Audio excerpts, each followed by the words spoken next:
The swing in the hall. In the quiet town of Willow Creek, an old house stood untouched for decades, its walls whispering secrets, its windows watching silently over the street below. When the Evans family moved in, they believed it was the perfect place for a new beginning. A warm home, a peaceful neighborhood, and enough space for their two children to play.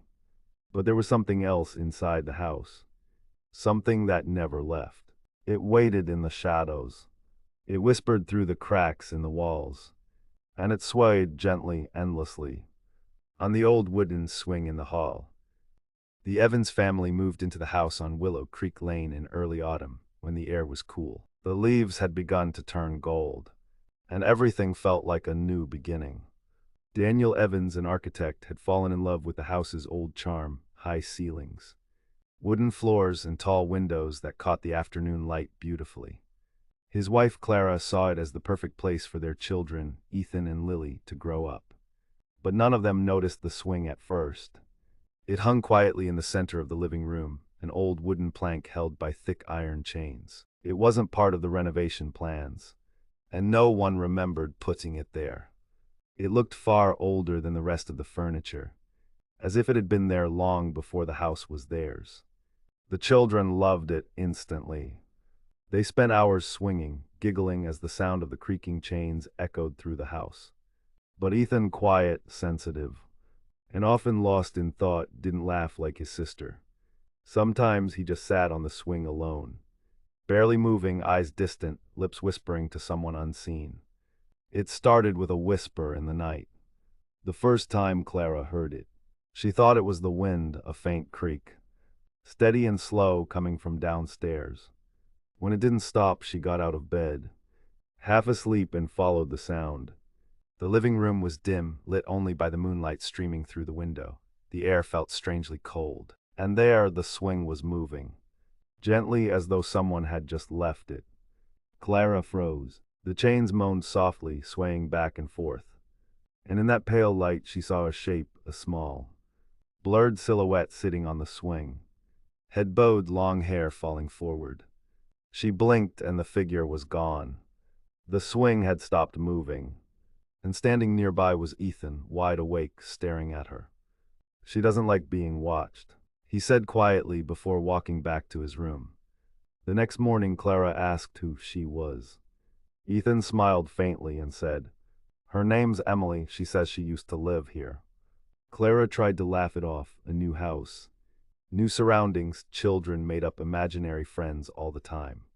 But Lily refused to go near the swing after that night.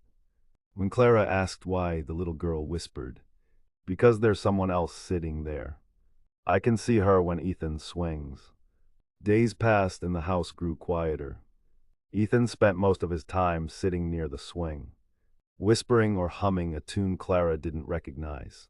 Sometimes he'd draw pictures of the same swing, over and over again, with two children sitting on it, himself and a faceless girl with long, dark hair. Daniel, worried, went looking for answers. Old property records revealed the truth. The house once belonged to a family named Carter. Their daughter, Emily Carter, had died there 20 years earlier. She'd been playing on a swing when one of the chains snapped. The report called it a tragic accident. When Daniel came home and told Clara, her hands went cold.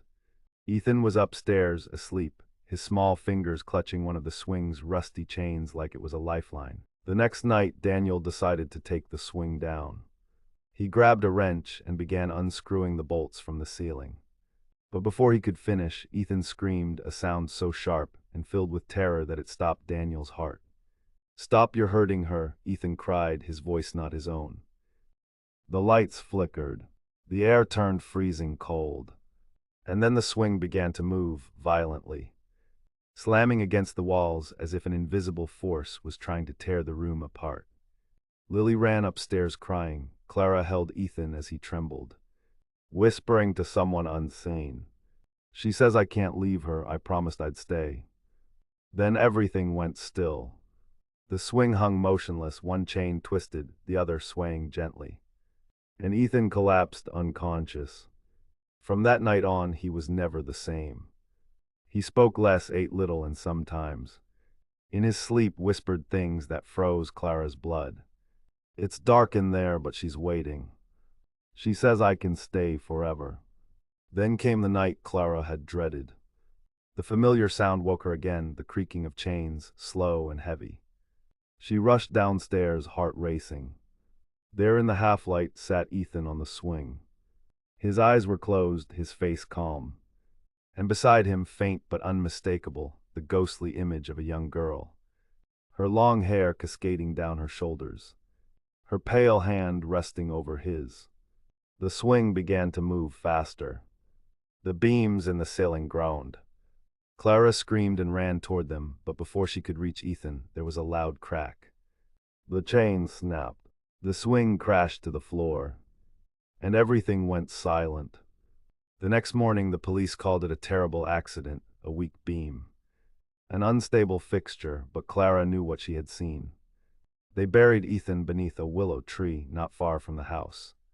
Daniel burned the swing. But even after the flames died, Clara swore she could still hear it faintly. Somewhere inside the empty house, the creak of chains. The soft hum of a lullaby and two children laughing together in the dark. Some swings are built for joy. Others never stop moving, even after the children are gone. If you listen closely, you can still hear it creak, the swing in the hall. Like, share, and subscribe for more haunting stories that whisper long after the lights go out.